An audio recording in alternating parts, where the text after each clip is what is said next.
Hello বন্ধুরা, রূপাস ইউনিভার্সে তোমাদের সবাইকে স্বাগত।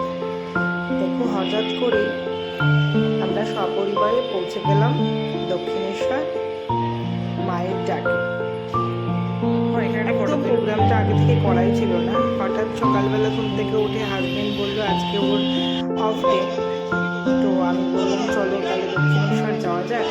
বিজনেসের পুজোর সময় যে আমাদের বিজনেসটা একটু ভালো হয় গার্মেন্টসে, অবশ্যই সবাই জানে।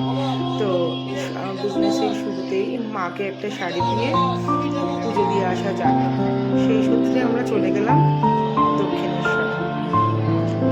পৌঁছে এখান থেকে যখন যাচ্ছিলাম তখন এখানে এত দোকান, আর সবাই হাত জোর করে বলছে আমাদের কাছ থেকে নাও, আমাদের কাছ থেকে নাও। সবার কাছ থেকে যদি নেই কী করে হবে, সবাই ডাকছে আর বলছে আমরা যাচ্ছি ওর কাছ থেকে।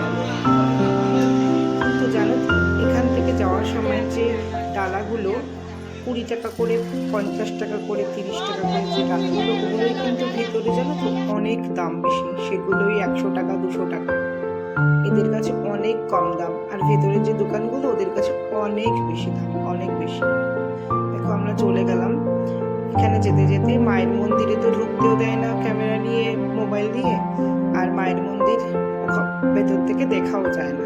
এই ঢুকতেই যে এই মায়ের মন্দিরটা পিছন থেকে দেখা যায়, সেটাকে একটু ক্যামেরা বন্দি করলাম।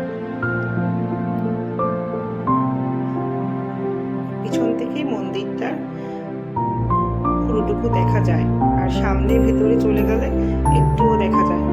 আর ওখান থেকে তো ক্যামেরা রেখে, মোবাইলটাকে রেখে তারপরে ঢুকতে হয় ভেতরে পুজো দিতে।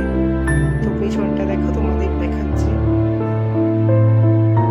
এখানে দাঁড়িয়ে দাঁড়িয়ে একটু ফটোশ্যুট করলাম, একটু ভিডিও করলাম। আর এই পিছনে একটা বড় জলাশয় আছে, পুকুর টাইপের। এখানে অনেক মাছ আছে জানো তো। আমার মেয়ে তো এই মাছগুলোকে দেখছিল নিচু হয়ে, বড় বড় মাছ, আর 2-4টে মাছ না মরেও পড়েছিল, অনেক বড় বড়। তো আমার মেয়েগুলোকে দেখছিল। মাম সোজা, এই মাম সোজা।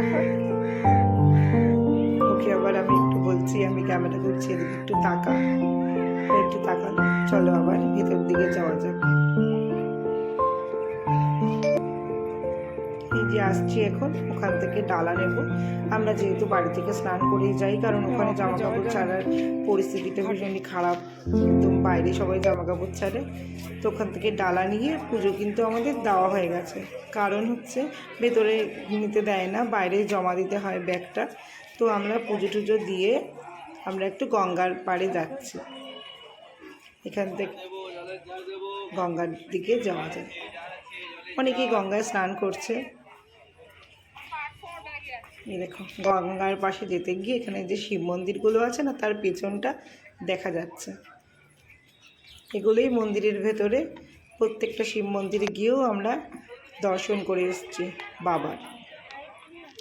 এই যে গঙ্গার ঘাটে চলে এসেছি। দেখো আজকে জানো তো এত কম লোক ছিল, ভিড় একদম ছিল না।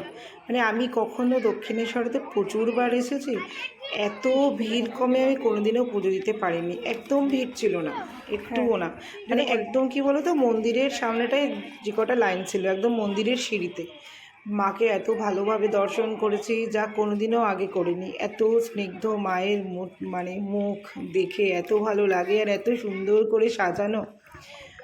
আমি মাকে আমার সামান্য একটা শাড়ি দেওয়ার জন্য দিতে পেরে আমি ভীষণ আনন্দিত, ভীষণ ভালোভাবে পুজো দিয়েছি। দেখো এবার চলে এসেছি যেখানে অনেক খাবার দাবার কিনতে পাওয়া যায়, সেই পোস্টটা।